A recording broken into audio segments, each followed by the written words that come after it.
Hey, IG. I'm Robin May, and I'm super excited to dive into this conversation with you today. Today, we are talking about, are you staying stuck in a toxic situation simply because you have not reconciled the account? Y'all, listen, I talked about this on my personal Facebook page because I am currently writing a book, and every so often I share excerpts from the book. Honey, I talked about this. When I tell you, folks were screenshotting it, sending it to me, telling me that it gave them a aha, that they had to go back and read it again. And I hope that this explanation really resonates with you as well. I want you to let me know in the comment section. I want you to screenshot it and send it to your girl and tell her she needs to come back and listen to this. I want you in my DMs to tell me your takeaway from it. And I want you to hit save on the video so you can come back to it. All right, let's dive into this conversation. So again, we're talking about, are you staying in a toxic situation because you haven't taken time to reconcile your account? Now, that word toxic, we're throwing that around so loosely, and I think sometimes too loosely. But when we talk about something being toxic, y'all, we're talking about it being poisonous. Toxic literally means poisonous. It means it's not good for you. So when we use this conversation using the word toxic, we're not talking about situations or relationships that have the natural ups and downs, the ebbs and flow that happens in relationships. We're not talking about that. We're talking about that relationship or that situation that you know ain't good for you, but you're trying to figure out why you are staying in it. So I often use our money, honey, because we don't play about our coins, to explain this phenomenon of staying in a toxic situation. So I want you to imagine you have this project that you're working on, and it's a quick and easy project, and you're getting paid $5,000 for this project. And somebody writes you this $5,000 check. You head to the bank to deposit this $5,000 check in the bank, and you're excited because $5,000 is a good piece of check, right? A good coin for you, right? So you're getting ready to deposit this $5,000 into your account. But somehow you get to your account and you didn't realize your account was literally negative $7,000. Now listen, everybody pause. I know your account ain't negative $7,000. Can you just stick with the analogy with me? Just stick with me, okay? So you get to your account and your account is negative $7,000. Well, while you were excited about this $5,000 check, you now are not as excited because you got to deposit this 5,000 into this negative 7,000. So you know you still going to be negative $2,000, right? And so as excited as you were, you're not as excited anymore because you recognize while this is a deposit, your account is in overdraft. And so it's not as significant as you thought it was. Can we get back to you? Let's take it on back to you.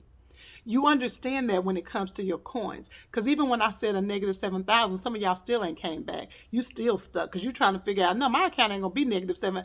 You don't play about your money, but let's talk about you. Because often we stay in toxic situations because we pay attention so much to the good. We over-romanticize the good and we minimize the bad. We ask ourselves questions like, is it really that bad? Because when he's good, he's really good. He really treats me good. Now, it may be some really bad times, but still, he's a good guy. He tries. He don't mean it, right? We say those kind of things to minimize the bad, and we over romanticize the good, and we don't realize we're sitting over here in overdraft. If y'all want me to preach it, I'll preach it. We're sitting over here in overdraft and we get this deposit and we're so excited about this deposit, this good moment, but we're not being honest about the fact that while this deposit has been deposited, we are over here in overdraft. And so it's still not getting us back to at least zero. It sure ain't giving us a balance. We stay stuck in toxic relationships and toxic situations because we aren't paying attention. Y'all know what I'm going to say. You have to pause and pay attention. We're running so much. We're doing so much. We're trying to convince ourselves of so much that we're not paying attention to what is really happening. And so we end up in this loop of toxicity. Listen, it may not be a relationship for you. Maybe it's a job. You recognize that, wait a minute, I do get paid well, but the payoff, all the withdrawals that happen, you haven't been honest, really honest with yourself to say, I get paid good money, but the payoff, the cost of this far exceeds the money I'm getting. Or maybe you get great fulfillment from the job, but the financial benefit just doesn't equal.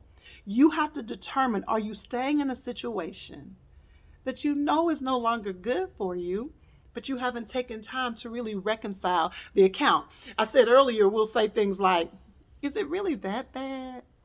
Am I tripping? That's not the question you should be asking yourself. The question you should be asking yourself is, wait a minute. If I really look at the landscape of this situation, if I look at the landscape of this relationship, do I feel more peace or do I feel more pain? When I look at the landscape of this situation, when I look at the landscape of this relationship, do I feel whole or do I feel broken?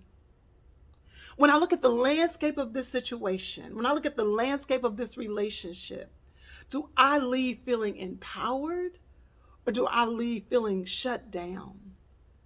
This is what happens when you learn to pause and pay attention.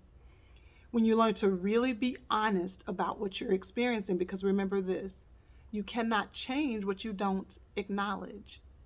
Now, often when we talk about this and I'm helping people unpack this, we often get scared because we think that that means I have to leave or I have to divorce, or I got to run away, or I got to quit. Listen, I don't tell anybody to leave a man. I don't tell anybody to leave a job. This is not what that's even about. It may end up being that, but that's not even what this is about. This is about you first paying attention and being brutally honest with you about what you're experiencing. It could be some major shifts that have to occur. It may be some come to Jesus meetings you have to have. It may be some boundaries you have to set. It doesn't automatically mean you got to leave or that you got to quit. It just means you got to be honest. Listen, if you really, really want to get to the root of your life experience, if you really want to live the life you long for, it's going to require that you pause and pay attention. And so there's your answer. Many times we stay in toxic situations because we haven't taken time to reconcile the account.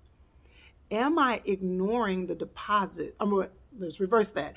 Am I paying more attention to the deposits because I'm so excited about the deposits that I'm minimizing the withdrawals, and I'm not being honest with the fact that I'm often in overdraft?